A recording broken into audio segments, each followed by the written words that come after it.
सबैलाई नमस्कार। आज म स्कुल पढ्दा मैले लेखेको एउटा कविता लिएर आएको छु। कविताको शीर्षक रहेको छ बाबालाई चिठी आमालाई बिन्ती। मैले बाबालाई चिठी एकचोटि लेखेँ, आमालाई बिन्ती एकचोटि गरेँ। चिठी लेखेँ थामिएन मन, एकचोटि पढेँ धेरैचोटि रोएँ।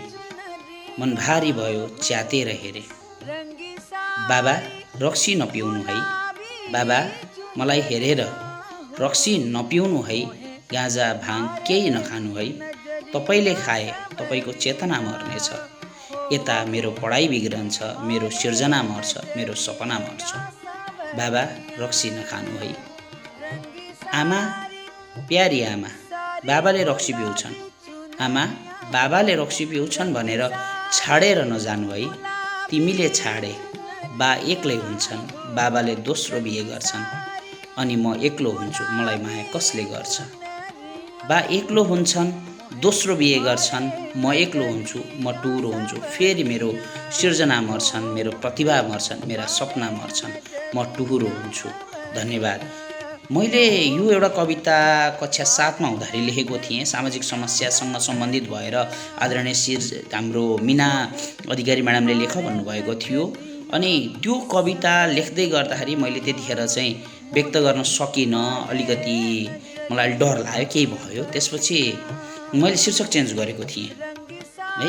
अनि अहिले शिक्षक भइरहँदाखेरि केही विद्यार्थीहरू ठोकिन आएका विद्यार्थीहरूको सिकाइ उपलब्धिहरू सोचेअनुसार राम्रो नहुनु अथवा कमजोर हुनुको पछाडि यसो उनीहरूको पृष्ठभूमि हेर्दै जाँदाखेरि केही न केही सामाजिक समस्या उनीहरूसँग जोडिरहेका छन्।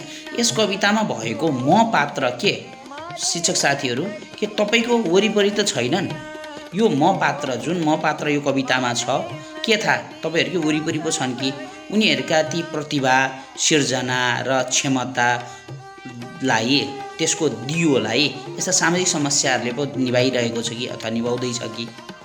हजुरहरूको सानो सहयोग, सानो मायाले ती बालबालिकाको भविष्यहरू उज्जवल हुन सक्नेछ। त्यसैले विद्यालय एउटा घर हो, अझ घरभन्दा पनि मामाघर भन्न रुचाउँछु म, जहाँ बुवा आमाको उनीहरू छाया पुग्दैन, माया पुग्दैन। त्यहाँ तपाईँहरू प्लिज, मेरो एउटा अनुरोध छ, हजुरहरू मामा बनिदिनु होला, सानीमा बनिदिनु होला। उनीहरूलाई एउटा विद्यार्थी होइन, एउटा आफ्नै परिवारको कोही सदस्य सजेर एउटा केही बोल्न पर्दा मिठो शब्द बोलिदिनु होला, माया गरिदिनु होला।